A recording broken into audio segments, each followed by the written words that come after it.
Los invito en esta tarde a abrir sus Biblias, 2 Corintios capítulo 12.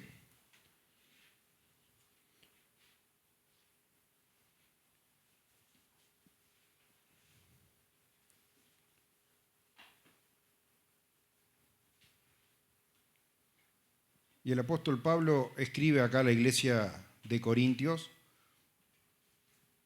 Estas cartas son bastante consecutivas una de la otra, ya que el apóstol Pablo establece la iglesia de Corinto al final del segundo viaje misionero, una de las pocas iglesias que estaba sólidamente edificada, ya que estuvo 1 año y medio el apóstol Pablo de pastor. Imagínense que en otras estaba allí tal vez un par de semanas, ¿no? Y dejaba algún hermano que quedara ministrando, pero ya quedó el apóstol Pablo 1 año y medio escribiéndole a la iglesia.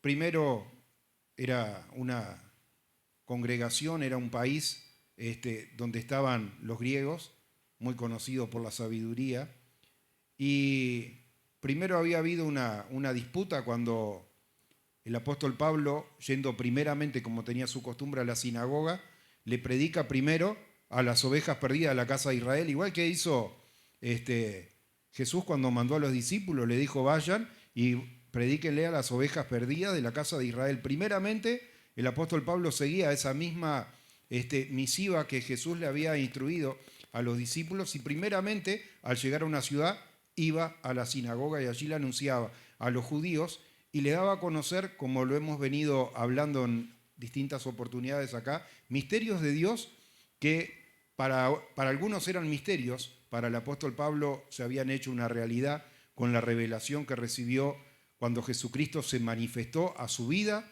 en el camino a Damasco. Y entonces él quería compartir esto mismo que había recibido de parte del Señor Jesucristo, anunciándole al pueblo que Jesucristo ya había venido, ya había ofrendado su vida, había resucitado, había quitado los pecados y los había hecho justos, y que ahora ese nombre ya no era más una incógnita, había sido manifestado, ya podía señalar con claridad el nombre de Jesucristo. Y allí, como pasaban todas las ciudades, cuando se empezaron a convertir y aceptar unos cuantos, otros se llenaron de celos, dice la palabra, y allí se amotinaron y golpearon a Sóstenes, que era el encargado de la sinagoga, que se había convertido, y el apóstol Pablo pasa a predicarle a los nativos, pero en este caso los nativos no eran indiecitos, eran gente formada, eran griegos, la cuna de la filosofía y de la ciencia en aquellos tiempos, y comienza a predicarles y está 1 año y medio en aquella ciudad predicando la palabra de Dios. Y luego del 1 año y medio se levantó allí una persecución de parte de los griegos también, y el apóstol Pablo se va. Y en un lapso muy breve, porque si usted estudia esta carta, el apóstol Pablo manda la primera carta de los Corintios. Reitero, la iglesia se fundó al final del segundo viaje misionero. Y cuando el apóstol Pablo estaba planificando su tercer viaje misionero, escribe una segunda carta.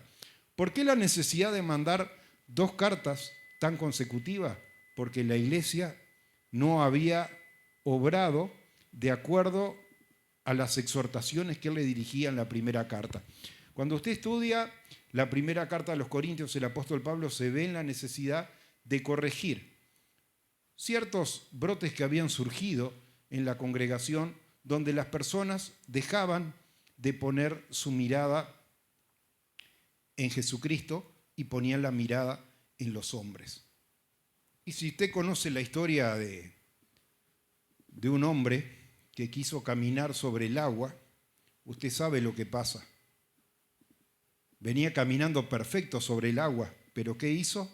Dejó de mirar a Jesucristo y empezó a mirar alrededor, al viento, a las olas, y comenzó a hundirse, a punto que un pescador experimentado como era Pedro dice: ayúdame, Señor, que me ahogo. Hablando en criollo, fue eso lo que dijo.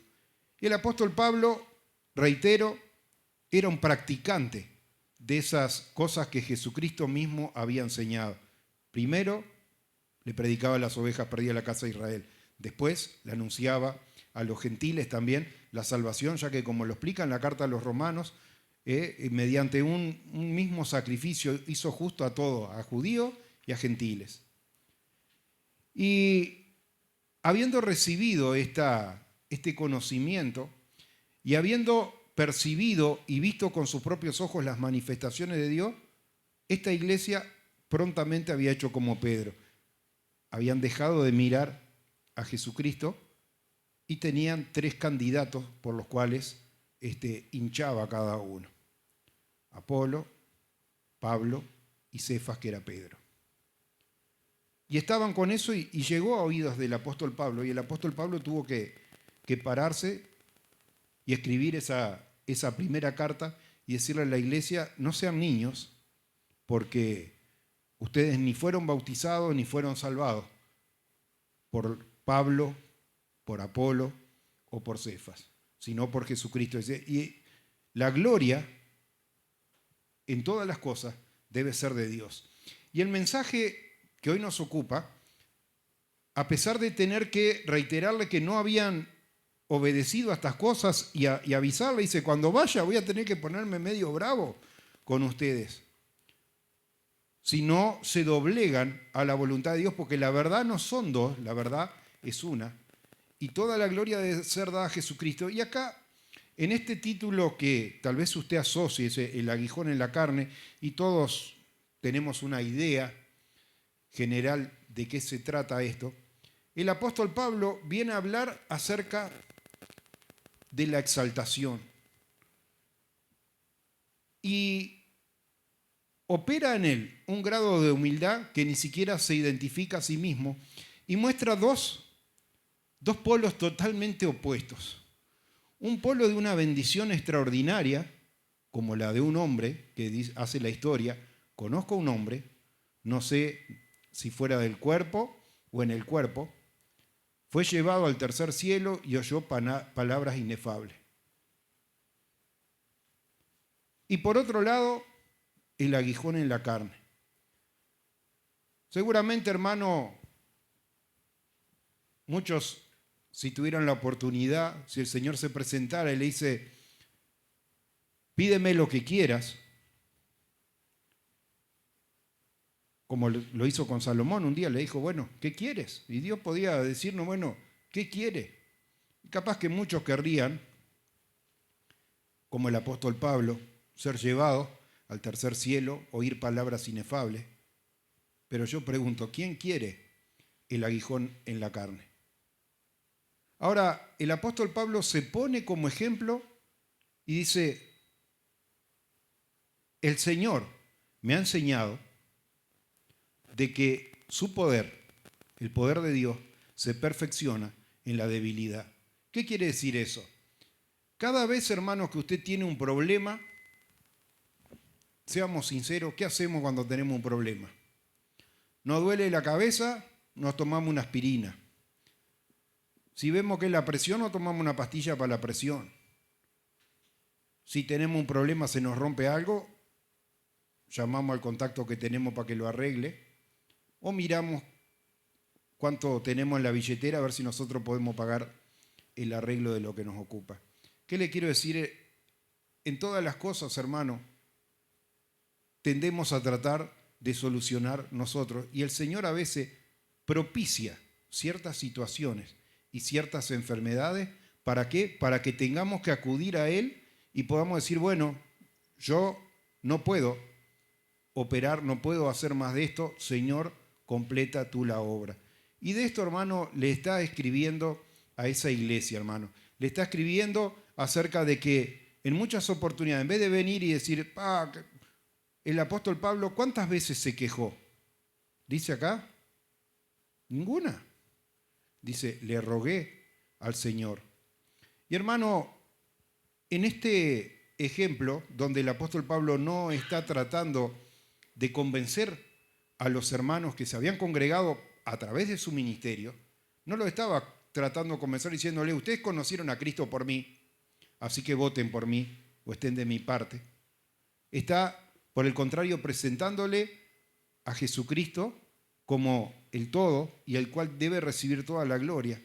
Y yo creo que hay una gran lección en esto cuando el apóstol Pablo puede hablar de todas estas manifestaciones extraordinarias de Dios y no está yo. Y me daba cuenta mientras meditaba en esto que cuando uno ya dice tal vez más de 3 veces yo en la predicación, no está hablando Dios, hermano, está hablando la propia persona. ¿Tenemos adversidades? ¿Y quién no? El apóstol Pablo le hace acá en el capítulo anterior todo un recuento de los azotes, los naufragios, las acechanzas, las traiciones. Le había pasado de todo. Si usted cree que tiene problema, póngase en comparación con las cosas que le pasó al apóstol Pablo, porque las cosas se rompen, el cuerpo se desgasta, cuando fallan los hermanos, cuando traicionan, es algo un poco más duro. Y el apóstol Pablo había pasado por medio de todas estas cosas y sin embargo podía estar escribiéndole a la iglesia y exhortándola y dice, no me conviene, versículo 1, que me gloríe, pero vendré a las misiones y a la revelación del Señor. Y ahí nos habla de este hombre que subió al tercer cielo y oyó, dice, fue arrebatado, para usar las palabras más dignas de ser meditadas en esta tarde, fue arrebatado hasta el tercer cielo. Dios, hermano, hace cosas extraordinarias. Lo hizo con el profeta Elías, primeramente. El profeta Elías fue arrebatado al tercer cielo. Juan, quien transcribe lo que les dictado, palabras reveladas por Jesucristo, escribe el Apocalipsis y también tiene la oportunidad de ser llevado y escuchar palabras inefables a las cuales no son dadas al hombre expresar. Imagínese, hermano, esta extraordinaria oportunidad que tuvo el apóstol Pablo. Y sin embargo, y seguramente esto también cabe destacar, haya ocurrido en el momento de su conversión, porque no era algo reciente, no estaba hablando el apóstol Pablo de algo que le había pasado la semana pasada. Y se conozco un hombre que hace 14 años le pasó esto, fue llevado al tercer cielo y oyó palabras inefables. Y conozco al tal hombre, si en el cuerpo o fuera del cuerpo no lo sé, Dios lo sabe, tan vívida, hermana, la situación que le tocó vivir, que no podía percibir si fue realmente transportado en el espíritu o en el cuerpo. Fue llevado al paraíso, oyó palabras inefables que no le son dadas al hombre explicar. En el tal hombre me voy a gloriar, pero de mí mismo, ¿qué dice? En nada me gloriaré sino en mis debilidades. Sin embargo, si quisiera gloriarme no sería insensato porque diría la verdad, pero lo dejo para que nadie piense de mí más de lo que de mí ve u oye de mí. Y para que las grandezas de las revelaciones no me exaltase desmedidamente, me fue dado un aguijón en mi carne, un mensajero de Satanás que me abofetee para que no me enaltezca sobremanera. Respecto a lo cual, 3 veces he rogado que lo quite de mí, me ha dicho, bástate mi gracia, porque mi poder se perfecciona en la debilidad. No sé qué tipo de versión o edición, mejor dicho, de la Biblia tiene usted, pero en mi Biblia, que es la Reina Valera, la común, pero que tiene en rojo las palabras que Jesús dice, esa respuesta es dada por el propio Señor Jesucristo.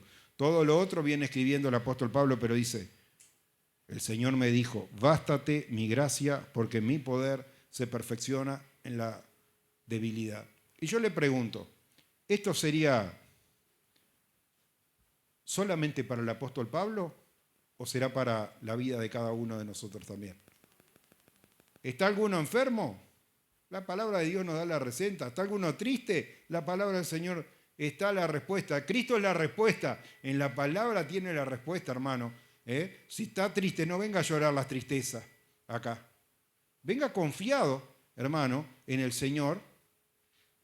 Y gloríese, hermano, de que el Señor, si algo le está pasando, el Señor lo permite y el Señor quiere perfeccionar su vida.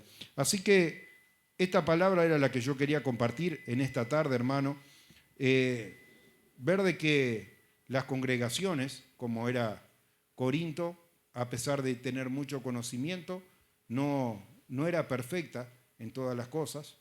Y los hermanos a veces tampoco son perfectos, hermanos. Pedro tuvo diferencia con Pablo, Pablo la tuvo con Pedro, la tuvo Pablo con Bernabé, la tuvo Pablo con Juan Marcos. Hermano, a veces se dan diferencias, pero que ninguna cosa esté ahí para estorbar la obra de Dios, hermano, porque el Señor, hermano, es conocedor de todas las cosas. Él es el que de Él procede toda la bendición, hermano.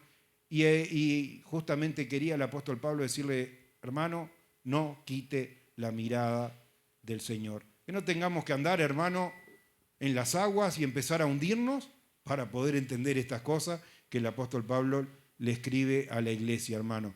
Fija tus ojos en Cristo, hermano. Fija tus ojos en Cristo, como dice la alabanza.